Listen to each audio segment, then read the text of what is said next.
Hello, hello, hello. Today we're having a real conversation as women business owners about resilience, responsibility, and support.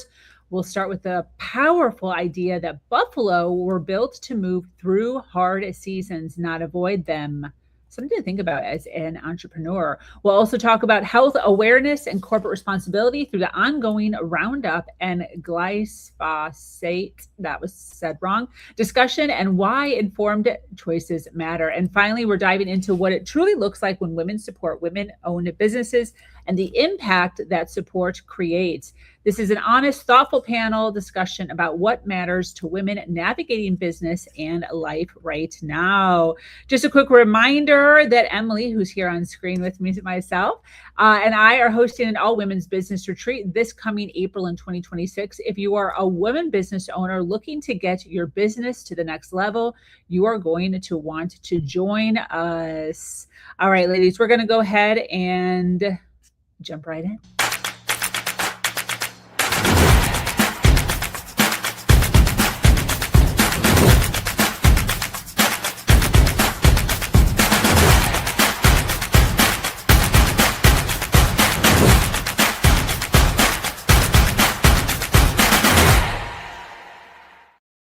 Already see so many of you joining us live. Thank you so much for being here. Listen, if you're listening to us on the replay, make sure you comment below. Let us know that you're here. We'd love to send you some love in the comments. If you are listening live, we do live conversations here. So if you have any questions or comments on any of the topics that we're talking about today, we drop them in the comment section and we can actually pull them up on screen, which is a lot of fun. First of all, before we jump in, I'd love to introduce everybody. We have Emily Tassoni here with us. We have Kat Pulcinelli, and then, of course, my wonderful co-host, Debbie Ropo. So the first thing that we're going to be discussing today is actually inspired by Debbie. She had said this to me. Debbie, you said this to me when I pitched you this idea of the panel. Oh my gosh, I just realized that right now. Yeah. We were out to dinner and I had already pitched you. You were on board and then you said this saying about the buffalo. So anyways, this literally came up on my feed like a couple days ago and I saved it immediately. I'm like, we got to go over this because I just thought I had never heard this before when Debbie had said it. And I just thought it was incredibly impactful and definitely something that we as business owners can think about. Actually, not even just business owners, but just people in general can think about regarding how we do life. Here we go. Did you know buffaloes, when they sense a storm coming, they run towards the storm? The reason they run towards the storm is because they know as they're running and the storm is coming, they spend less time in the storm. Most people feel a storm, they run away. You spend more time in the bad weather. If you just say, that's my next level, that's the devil, I'm going to go full force, I'll have to take it on the chin, it's going to hurt, but on the backside of that, I'll develop the skill that I need. Most people don't realize that the pain they're going through today is to get them ready for the thing they've been asking for. If you actually knew that today's challenge was setting you up to be able to receive the thing you've been asking for, you would be excited about the challenge of today. Most people don't see it that way. Did you know I freaking just love that so much. I could just listen to that over and over again. This is so much my life. I cannot even. And the thing that I really appreciate before I give this to the ladies and hand this over is the way that I view my challenges now. Like when a challenge comes my way, I have done so much healing. I've been on such a long-term healing journey that when a challenge comes my way, I might look at it for like a half a second of like, but then I'm literally like, bring it, because I know I can overcome this. And this is just going to be another part of my story that I'm going to be able to inspire others. And to say that out loud today is so weird because I remember who I was when I was a victim, thinking that like I could never do. And it's just such a weird, when I hear people in the thick of it, just so much goodness vibes goes towards them as far as, girl, there is such a different way to do life, to think about life. Love to hand it over. Who wants to open up? I would be glad to open up with this because this is just, it's such a huge part of living life different. It doesn't, the storms always come. They just do. And if you can see it just the way you're talking, Sabrina, in that different light, and I'm right with you. I remember everything was happening to me. Yep. Why is this happening to me all the time? And it was so much stress and so frustrating and painful. And a lot of people will, and I know how challenging this can be because I have had to learn myself, right? Take the time to learn. But if you can shift that into what is it giving me? Can I learn from this? I love that mirror. I love it. Put it up. Let me look, explore, because if I just go in and just deal with it instead of avoiding and tapping out, it's easier. I know it sounds harder and for a moment it is, but it's easier in the long run because it is shorter. Love that. Love it. Anybody else? Yeah, I'll go ahead and jump in here too. What's really funny is when I saw this, I actually had a person that was on my podcast probably about a year ago that was talking about this. And the buffalo is actually a symbol that is inside of their logo. And that was one of the questions that I asked them because I was just really curious. Like, it didn't make any sense to me at all. And that was the first time I had ever heard this. And, you know, I know that many of us ladies have been through a lot of things. And so we think about where we were at and where we are now. And I find it really interesting that there is this animal, and I'm sure there are others, right? But like, this is always the one that's symbolized that really does push through. And I think it's a testament to a lot of the things that we tend to hear, especially I feel like in the entrepreneurial space, right? Like if you listen to Tony Robbins or Brene Brown or, you know, any of the Mel Robbins, anything like that, a lot of the times they talk about facing the demons, or Tony Robbins will say, face the dragon, right? That's his big thing. Progress creates the aliveness that we're looking for. And I, again, as someone who went through those things and was that victim, and then I think about this here, it actually, funny enough, made me think of my absolute favorite word, which is courage. And you know, it's something that I talk about. It's going to be in my TED Talk that's coming up in about a month. But it's, you know, courage to me is the willingness to face the adversity or the fear that is standing in front of you. And it's something that I've always attested to versus strength, because I felt like strength was something I had to have. Where courage, I feel like, is a choice that we get to make. And it's the same thing when I was watching this about the buffalo. Like, the buffalo make the choice to weather the storm, to decide to push forward instead of turning around to see if it will miss them. And so I love the correlation and the connotation behind it. And I think it's everything that we're all facing all the time. It's just, do you want to be in the storm longer and hope that it will pass? Or would you prefer to just break through it to get yourself to the other side so you can see what's possible? Love that. Absolutely. I'm sure you have something, but I just wanted to just highlight too, is that we want to be aware that maybe you might have a broken hoof or something, right? And it's okay to also kind of sit. Sometimes we have to. And all of us women have been through life experiences. And so there are times when you just kind of have to shut in, and that we just want to just highlight that piece of it as well. Absolutely. Yeah, absolutely. I love that. And also, I was talking to somebody the other day, Samantha Ruth. She speaks a lot about grief, and how all the different stages, and there's no rule as to how long you stay in that segment. So yes to that, and right. Yes. And that's kind of the segment here, to remember. Anything, Em? I have a lot of thoughts, because I live in Montana and bison are here. So, you know, it's not uncommon. They don't roam free like they used to. That's a whole nother story. But I love this because it's instinctual and they are a herd. So it's also a learned behavior. It's instinct, but they do it together. It's not like one bison runs into the storm. They do it as one. And there's all these other behaviors that bison have, as well with protecting their young. They do it together. They like encircle the young if there's a wolf coming, especially if you're like in Yellowstone National Park, which is where you'll see, I don't live very far from there, so we see this in the winter. I've never watched them, an attack happening, but that's what they do. If there's an attack happening, they will surround their weak or their young to protect them as a herd.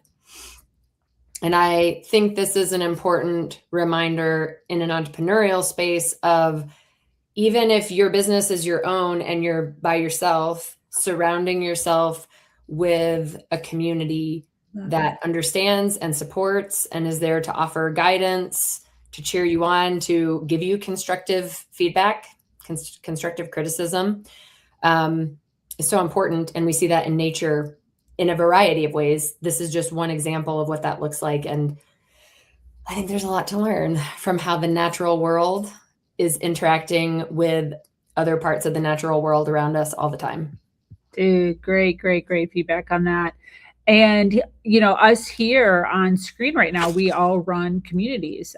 Debbie runs a health community. Emily runs Instagram community, and Kat personally runs a community to help with domestic violence. And to Emily's point, right, we're here, we're bringing people together on a topic, on a thing that we're working on or working with them on in order to help them run or weather that storm. Great, Emily, great insight. Love that. Absolutely. I am going to take a second because I'm trying to figure out how to work the bottom part of this thing here. As you saw, we were flipping screens there.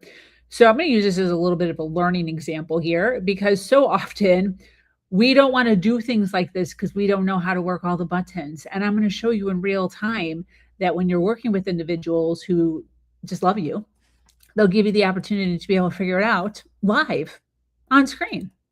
So and I think this is a beautiful point where we can talk about the buffalo. That's the identity piece, that you have an identity and figure it out. I'll figure it out. Right? There we go. That's what the whole thing is. She figured it out. Figure it out. Okay, so it is the fourth one.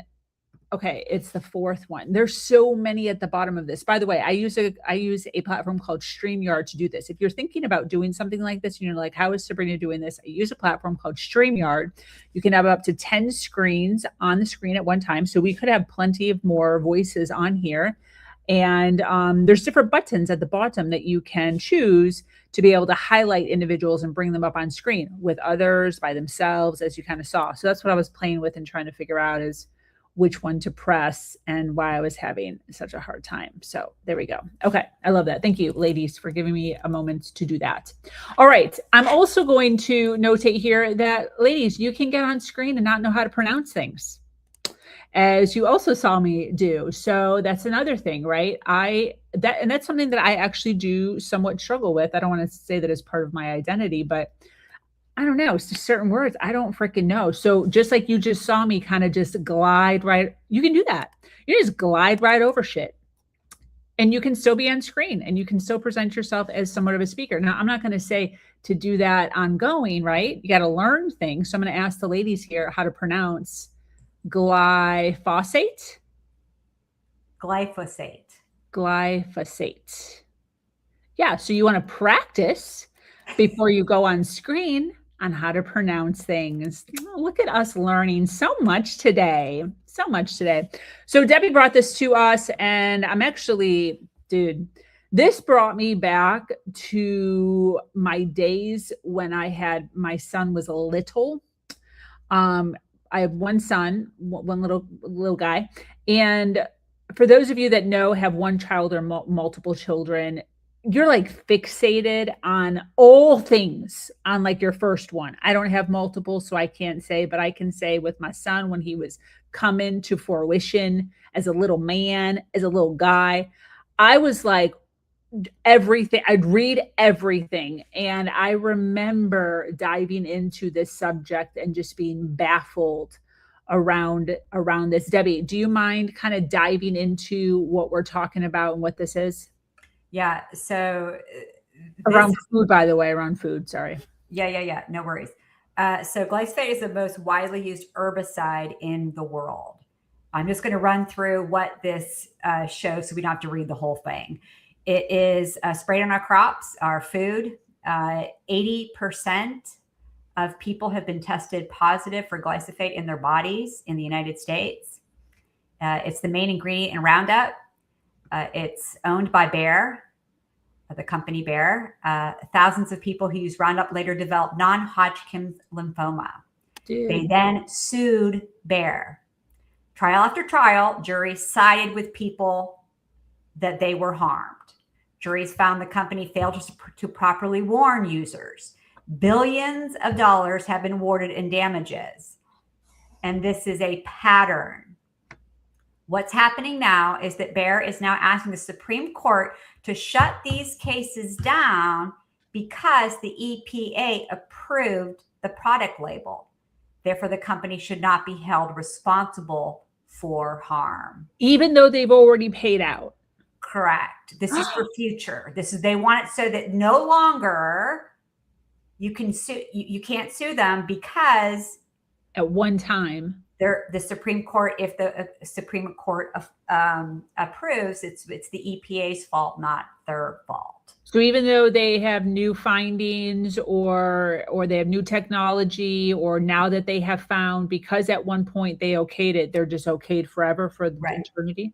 And this is a piece, this is just one thing, glyphosate, but this is the whole world of the food industry and the different chemicals and components that are in them. And most of them, when you find articles that they're safe, they get that data from the own company that created it. Wow. So that's like you coming in my house and I'm saying, hey, this is tidy and clean over here, but you can't go in. It's a lie. I can just lie to you. And that's basically a potential of what's happening. Yeah. So this is, of course, where the outrage begins. And obviously I have a lot to say about it. One of the things, we're going to dive into this, but one of the things, and the reason I was so excited that Debbie brought this up, because these are the things, right? Like, yes, we are here talking about business, but also we are women in business. These are the things, right? Women who are in business, we're building our business, but then also we are running a family. So while we're trying to stay focused on our business, we're also having to deal with stuff like this and making sure, the women are usually in charge of the grocery list. The women are usually in charge of shopping to some capacity. And these are the things that are weighing us down, distracting us from being able to just work on our business, is reading up and figuring out stuff like this, because the government, who we think should be protecting us, is dealing with situations like this. Would love to open it up, ladies. I'll throw my hat in the ring here. So I have a master's degree in community health, which is a public health sector, which is what we're talking about here, right? The overall impact on public health. So a lot of the conversation continues to be around, well, when it's used according to the label, there's no risk or concern for human harm. But that doesn't look at the actual impact of the amount that is used and how far reaching what that means on the majority of our food source. Wait, what'd you say? And who's actually reading the label? Yeah, who's reading the label, but also how it's applied, how it's used, how it's put on the majority of our food. So the other thing that you mentioned, everything political is personal. And a lot of what happens policy-wise at the political level takes years and years and years to actually change, because research has to show a necessity for that. But like Debbie mentioned and is mentioned in here and in all the articles and all the scientific information you can find, when the company or a company that's associated with the company at hand is the one funding the research, you're going to get skewed research. Wow. I do think it's interesting that the company that acquired Monsanto which is, most people have probably heard of Monsanto, is Bayer. Bayer, the company that makes aspirin. Mm-hmm. So it's also an interesting conflation of, okay, you're supposed to be protecting people as a company that creates drugs to help, and you own a company that creates an herbicide that continues to show, the research continues to show that it does have a harmful impact in these individual cases. And if there is a harmful impact that they can be held liable for in individual cases, the hope is that the Supreme Court will look at that information and that there can then be a change down into the EPA. The EPA continues to review this information. I believe the last time they reviewed it was in 2020, but usually it takes at least 7 years. Once information is brought into the legislative arena before any new policy is passed, especially when we're talking about the EPA and the impact it has on society at large. Wow. So 7 years from beginning to actually getting some sort of verdict? 7 years of investigation in order to see if the impact is actually something that they should create a new policy or change the policy or update the policy for. Wow. And that doesn't mean policy will change, but it usually takes that amount of time. And there's like reason for that. We don't want things willy-nilly being changed overnight because somebody said something, but also it feels like a huge hurdle when we know, like, Monsanto, the whole situation has had an impact on human health continually. And we see that every time there's a case brought against them. And yet here we are with all this knowledge, it's still considered safe to use. There's so many layers and so much nuance here that it's an overwhelming thing for those of us that pay attention to have to consider and worry about, on top of, just like you said, everything else. We're trying to make sure our families are safe. We have all our needs met, all the things. And then, oh my God, I can't even, what grocery store am I supposed to go to buy produce that wasn't grown somewhere where this herbicide was used? Does anyone grow produce anymore that doesn't have herbicide? I mean, it's just so many extra pieces to the mental load that we have to carry. Absolutely. Debbie? Oh, Kat? Yeah, I was just going to add to Emily as well, because, like we were talking about going down this rabbit hole, I actually learned about Bayer and Roundup being one company about a year and a half ago. And I kind of was like, what does this mean? And then that really got me on the trail of realizing how many other companies have bought other companies that we don't know about that are all conflicting because they run on top of each other, right? Like, so Bayer owns aspirin, right? And they own Roundup, but then they also own one-a-day vitamins. They own Midol, and they also own prescription medications. So they have this huge impact on how things are being done. And I think for me, it was more of like, who in the hell can we trust nowadays, right? Like, everything that I do, I want to make sure it's third party tested. I don't Google anything. I don't just look up what Google says or AI shows. Like, I want to see the things behind it, because what I am noticing, and I think a lot of people are seeing this too, is we're finding that these huge corporations are starting to buy out smaller so that they can make a bigger impact, but so they can also consume that entire space. One conspiracy theory, and then I'll let it go, but that I found was really interesting was, Bayer is supposed to be a pain reliever. It's supposed to help you're supposed to take it right if you're having a heart attack, and it's supposed to help you. But with Roundup, which I thought was really interesting, was if you think about the front bottle of Roundup, if you've ever actually paid attention to it, is it has a dandelion on the front of it, right? Like, that is their main thing that they sell about weeds. Well, if you actually go back into the days where we did herbs and we had things that were natural, dandelions are an antioxidant. They are phenomenal. They're still found in teas that we use. To actually have one in my cabinet right now that has dandelion in it. It supports liver function. It aids in digestion. It reduces inflammation. And so then I'm like, okay, hold on, time out. Why are you okay with destroying something that is actually supposed to be good for us? Well, but if you're also in the vitamin area and the prescription medication area, then what are you doing? You're constantly finding a cycle where you're going to get someone's business. And that's scary to think about. So, thinking about the mental load, like this is where my brain went and I dove down the rabbit hole of learning and understanding these things. There was a huge thing, if anybody ever wants to look it up, that just happened with CVS and the huge amount of the market that they own. And it is like everything from their healthcare to Aetna, which I did not know they owned, to the prescription companies, to the pharmacies that produce the prescriptions, yet they are still charging this outrageous amount. And again, I think we're at a time where you can Google and put anything in, and Google's going to give you the quick little overview of whatever shows up on the front pages. But that's not deep enough if you really want to be aware of your safety and your health and what companies are doing what with your dollar behind your back. So just a little round of applause there because that was absolutely incredible. And I just want to highlight that we just mentioned that Bayer owns Roundup, and that we know that non-Hodgkin's lymphoma is one of the things that they're claiming that it causes. And Bayer also has a medication to help treat non-Hodgkin's lymphoma. Wow. So I feel like that's a little bit of a concern coming from a consumer.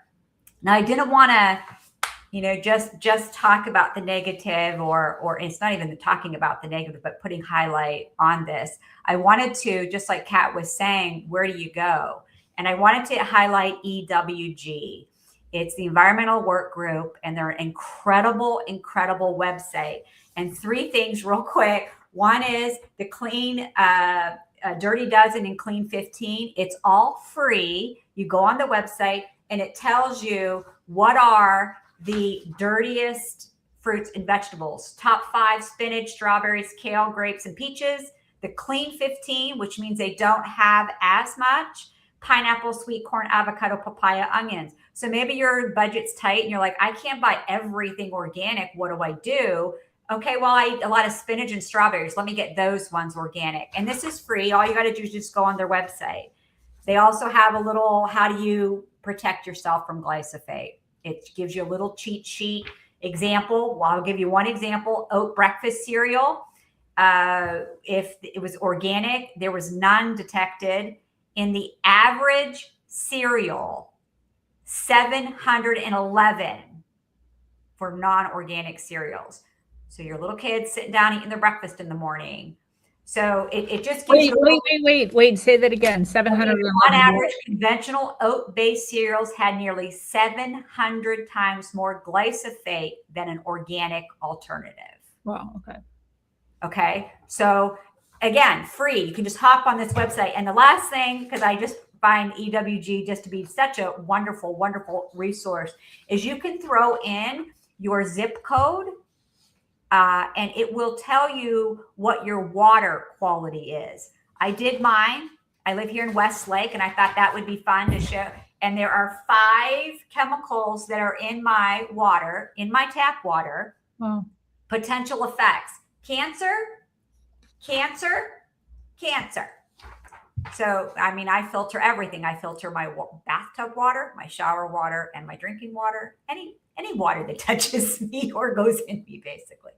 But I didn't want this to just be something to be frightened about. That's the whole point why I brought this up, is because as powerful business women, this is part of our role. Who we vote for, making sure that we're paying attention to not just what's on Google, like Kat said, but to going into really powerful places like EWG and finding out what we can do. Yeah, definitely. And also just a really good reminder, ladies, that we don't have to do everything, right? So bringing up topics like this, we know that these are the things that are top of mind as women who are running businesses and running families. We know that. But what a great reminder also that this is why we need to have conversations with our partners, why we need to have conversations with our oldest children to make sure that they are doing their part in upholding what the family looks like, right? Cooking, cleaning, shopping, being educated on stuff like this. These are things that should be, spread out upon everyone partaking in the household, not just us. Not just us. We should not be the only ones that are taking up and filling the voids in these areas that need to be taken care of when it comes to running a household. Running a household is like running a business, ladies, and it should not be all put on us. Anything else regarding this or that? This or that? All right. This last, oh, I love this one so much. This is so inspiring for me. And I'm trying to get with the Debbie Ropos and Tina Mayhews of the area to see if, I don't know, if we can do something like this. Debbie and I and this woman, Tina, who's also an Age Club, actually are going to be revamping our networking, how we network here locally in South Florida. And we're trying to figure out some things. How can we change it up a little bit? And I just thought, like, what a cool thing to do, monthly or bi-monthly. I don't know. Anyways, here we go. Let me share this, because this is group of ladies got together and found a local business in their area and decided to show their support. It is really amazing, and it makes a huge difference to small business owners to have people come in, buy from them, share encouraging words, and also to share their business on social media. So for this holiday shopping season, rather than continuing to buy with the same large corporations that make huge profits, why not get together with some friends, find a local business, and show your support? And even if you don't have the ability to shop and buy from them, encouraging words matter, sharing on social media matters, it all matters. So think about doing things a little bit differently this time around and all year long. And if you're in Chicago and you're interested in doing something like this, check my stories. Dude, so freaking good. I literally was teary-eyed watching this. And I really like how she notates, even if you don't have any money, right? Like, it's not always about the monetary exchange. Sometimes just tagging, letting people know. You could literally walk in with you and two other friends into a woman-owned business or a family-owned business and not buy anything. Maybe just one of y'all are buying something, but to take a picture, to say hello, to let people know that this is something here, this is what it looks like. Because how often are we driving down the street and we see cool little shops everywhere? Here in South Florida, it's crazy compared to where I'm at from Chicago. Everything's like in front of you in Chicago. You know where all the stores are and what they're all called. Here in Florida, everything's kind of hidden behind like trees and palms and freaking bushes. And you got to like really get up on the parking lot to really see what's going on back there. But there's been times when I walk into places and I'm like, dude, I had no idea this was here. I'm thinking it's brand new. I'm like, oh, when did you guys open? They're like 17 years ago. I had no idea it was there. And if I would have known, I would have been shopping there. So these are the opportunities to be able to find places like this, or even places that you go to, right? Highlighting them and showcasing them, shouting them out in order to get more exposure to them. So I'd love to kind of hear, ladies, have you done this? Have you done anything as far as specifically supporting women? Is this something you plan on doing in the future, have done in the past? I'd love to kind of just hear some goodness. Anything. Yeah, I cried. I absolutely cried when I watched this. I just warmed my heart so much, just with how happy and the joy that the woman owner, businesswoman owner, that she sat there and had that experience. It was so beautiful. Something that I try to do, and I'm very conscious of it. I have it on my calendar, and I have it 3 times a week, and all it says is one woman. And I changed the word the other day, but it was something like highlighter. And that's something that I do in my group of women that I know and the people that kind of I work with. I did 2 recommendations from LinkedIn. They didn't ask for them. I just hopped on. It was that day, hopped on to someone, popped and sent them a recommendation. She was so surprised that she got a recommendation without being asked. And then I also really try hard. And it takes 2 seconds to share. If someone's having a workshop or they've got something going on, I really try to share that so that, again, they can get support. Maybe a couple of my people need that and I can support them. And I think that that's another piece that I just want to highlight there. It's not just about helping them. You're helping other people, right? Because you're showing what businesses are out there. You're showing what workshops and communities like Sabrina's Brilliant H Club community, you're showing, and that helps your fellow woman. So I think it's just a win, win, win. Absolutely. Absolutely. Something that came to mind, not that anything that you necessarily said, but there's a guy that I follow. He goes to like little farmer market type, little pop-up things in his area, and he wears the meta glasses. And what he does, he has a little thing going across the screen and it just says like going up to vendors that have no one in line. And that's all he does is he goes up to vendors that have no one in line, and he asks them who they are, what they do, and they're being watched, right? You can see the whole banner in the back. And then he purchases something from them. And the amount of views that these individuals get, he'll go back like a month or two later, and the individuals are like, dude, you changed our whole life. You changed our whole business. We have so many orders now that we don't even know what to do. Thank you so much. They had no idea. They didn't plan it. Obviously they had to okay it, he probably said something at some point because they recognize him when he comes back. But, these are the things that can really make an impact on individuals' life just by showcasing. And sometimes he just buys one thing. Like I saw this one jerk chicken. He just bought 2 little bags of jerk chicken for like $15. And because he videoed it, he went to her shop like a few months later, and she's like, couldn't even keep up with how many orders. This is the difference that you can make with individuals' businesses. Anybody else? I wanted to hone in on the importance of what you're talking about. This video we watched, it was captured and posted on social media. And as much as we want to talk negatively, and there's lots of negative everything out there about social media, okay? And I teach people how to use social media in a positive way. So I have a different perspective. But I'm aware of the negativity, and this is a reminder of how it can be used for a positive purpose. When we are visible, people know we're in business. When we refer, we become a trusted referral source. And when we're a trusted referral source, people trust what we have to offer. I am always reminding my clients, you want people to buy from you? Start sharing the things that you buy, the people that you work with, the business owner that you are using for coaching, or this or that or the other. Tag them in your stories, give them unsolicited feedback. This is what word of mouth advertising looks like in 2026. Are we out telling our friends when we're in person? Of course. But usually we're like, oh my gosh, have you seen that place here? Look at this reel about what they offered, or this picture of the thing that I ate when I went there. That is how word of mouth advertising works. And we, I think, get in our heads about how should I do this perfectly? How can I share this experience I'm having? Literally like they did in this reel that we just watched. She literally just took a video of them walking in, the owner having a reaction, and then she did a green screen to put herself over it to explain the situation.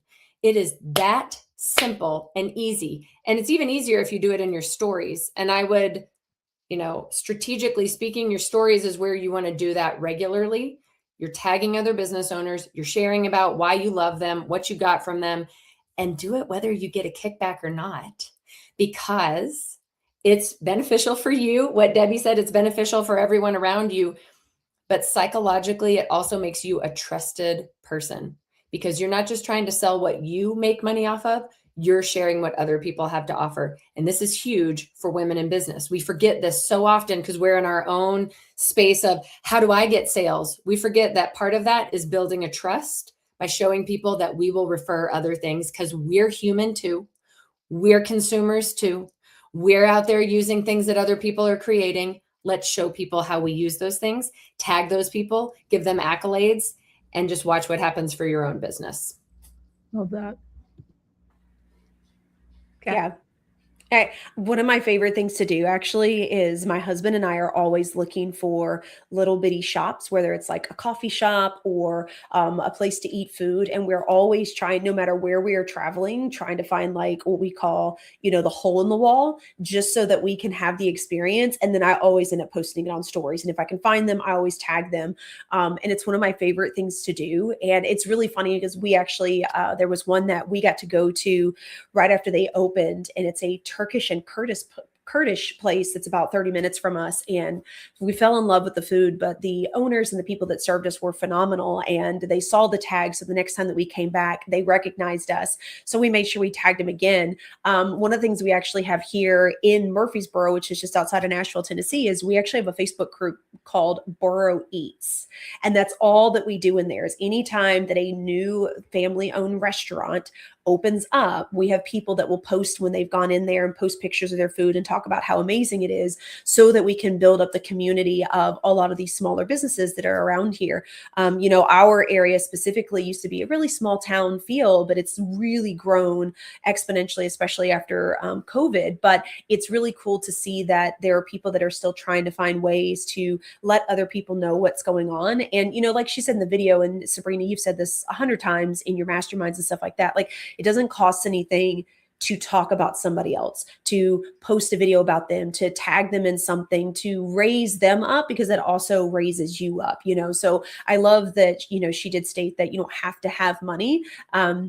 Because it really isn't about just purchasing. It's about lifting this other person up to give them an opportunity, because you may put them in front of someone that maybe they wouldn't have seen, or that person would have never seen them. And that can be a life-changing moment for them. And you were able to create that just because you used your platform for good purposes.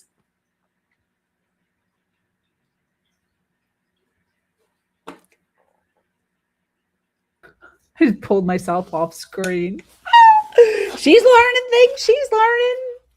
Ladies, so much goodness. I loved this video too. I got teary-eyed while watching this, and just this is what I live for. I was listening to Kevin Hart on a podcast recently.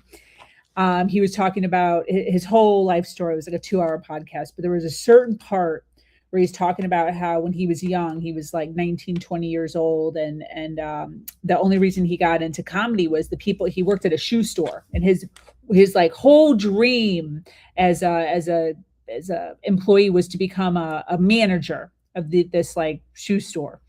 And that was going to be his thing. He was just going to be the manager. That's what he was going to do for his life. And he's so excited because he just loves shoes so much. But everyone that he worked with would always tell him he's so funny. They'd be like, dude, you're so funny. You should be a comic. He's like, no. You're so funny. You should be a comic. And they've been telling him this for like a year on end, let's say, something like that. Finally, one day he's like, I'll go to the improv. And he goes in, all nervous, no idea what to do, no idea how to set up a joke, just clueless as to what is going on. Gets up on stage, nervous as heck, and did his first joke, second joke, did not have a standing ovation, did not have like the whole crowd laughing, but he had people laughing. And he said that when he heard multiple people in the audience laughing, he fell in love with the laughing, and he knew that that's what he was put on earth to do. And when I saw this post of these women supporting women, it was a reminder to myself of this is what I was put on this earth to do. Absolutely, to empower other women, to empower other women. That's it, period. And what a great reminder that I'm not the only one. What a great reminder that we have wonderful women like here in H Club that are doing the same thing. And a reminder to all of us listening live, all of us listening on the replay, that we can make a difference. We can make a difference in the area of which we are supposed to make a difference, whatever that is. But it's going for the thing, not letting fear hold you back, not letting, I don't know the tech side, I don't know how to pronounce words, I'm not sure. You see it live here of us embracing this, right? We just started these panels a few months ago. Debbie and I just were like, I don't know, let's just freaking do it. We have no clue what we're doing. And you've been on this journey with us, a lot of you, from when our very first episode until now, and we're getting better and we're learning new things. This is how you do it, ladies. We're showing you in real time. This is how you do it. We're here for you. We're fully supporting you. We're rooting for you. Reach out, say hello. Kat Polsinelli is an expert in the realm of domestic violence. Emily Tassoni runs an amazing community called Instagram Growth Lab, where she helps individuals understand Instagram and all the things that come after it and before it. And Debbie Ropo is an absolute just next level when it comes to health and wellness, with women going through perimenopause, menopause, change of life, and is here to support those women business owners who are going through that live. Anything else, ladies, as we close up? Just this community right here. This is a perfect example. 4 women hanging out, having a good conversation, trying to uplift each other and others. Yeah. This is what it's all about. Yeah. And I'm just going to say do it because it's quite selfish. It feels so damn good to help other people. So that's it. Absolutely. Anything else? Kat? Yeah, I'm going to echo that. I think that, I always love your panels, Sabrina. You always bring such differences and diversity into the realms and somehow mash them together, which I've always been intrigued by. But I think that, it comes down to being aware, going through the storm, knowing that things are changing, and being okay with reaching out for help and being willing to push other people up as well, regardless of where you're at, and that's something that I really definitely admire of you, Sabrina. I know you gave all of us some amazing accolades on the things that we do. But, for everybody that's out there listening, like if you have not been in Sabrina's space, specifically if you are a women business owner, you need to be, because she is the person that for me, God, 3.5 years ago, let me know that women aren't all asses. Like, we actually can be friends. We can grow. And she knows, like, we've talked about this, Emily as well. I've told them, like, I had a really bad connection when it came to women. It was always us pitted against each other. And Sabrina has created a absolutely beautiful space of women that uplift each other regardless of where they are at. And you see that time and time and time over again. And I think that comes from the way that you radiate yourself and the way that it shows out for others, and it creates that space and community. So I appreciate you for that platform and to be able to be a part of this panel. You're the best. Thank you so much. And many closing thoughts? I mean, I think I want to applaud and echo everything that has been said in this closing. And I want to say there's a book called Built to Belong that I read during the pandemic. It was written during the pandemic by a woman business owner who's a photographer. And she talked about how prior to the pandemic, she looked at other women that did photography as competition. And how then when the pandemic happened, she realized that's my community of people, because we all just lost our income, our source of income overnight. People are canceling their weddings. And she tapped into this understanding of community over competition. And I would say in the 13 years that I've been coaching women in business, I have always had that mentality, but it was really awesome to read it and solidify. So what Kat just said and what we're talking about here, that the right client for you, for me, for each of us will come to us. There's no competition, because the reason people work with us for us is they work with us for the thing we do because of us. Yeah. And when we can shift that mentality from, I can't be in that community, I'm a health coach, Debbie's a health coach, we're in competition. When you shift to, we can collaborate, we can refer, we are in community with one another, and it is not that we are against one another. We're collaborative. We are a community. It goes back to the beginning of the conversation about the bison, right? It's all about how we can support one another, because there's plenty out there for all of us. And when we can do it collaboratively and in community and in connection, we feel less lonely. And when we feel less lonely, it's a completely different experience. Absolutely. Absolutely. Love that. Thank you so much, ladies. As always, this has been absolutely phenomenal. If you're watching us live, thank you so much for being here. If you're watching us on the replay, make sure you #replay wherever you're at so we can send you some love in the comments. Thank you for spending a part of your Monday with us. We're here every Monday at 3 p.m. Eastern and being a part of these conversations. These panels exist because women business owners deserve real discussions, real perspectives, and real support, not just surface level advice or performative motivation, which a lot of times happens on social right now. If this conversation resonates with you, make sure to subscribe and share with another woman who needs this. Stay connected with us here. And if you're looking for a deeper community, real relationships, and ongoing support as you grow your business, we'd love to invite you to H Club, which is what Kat was talking about, our community of women business owners who are serious about building, scaling, and doing it better. See you next Monday. And as always, do something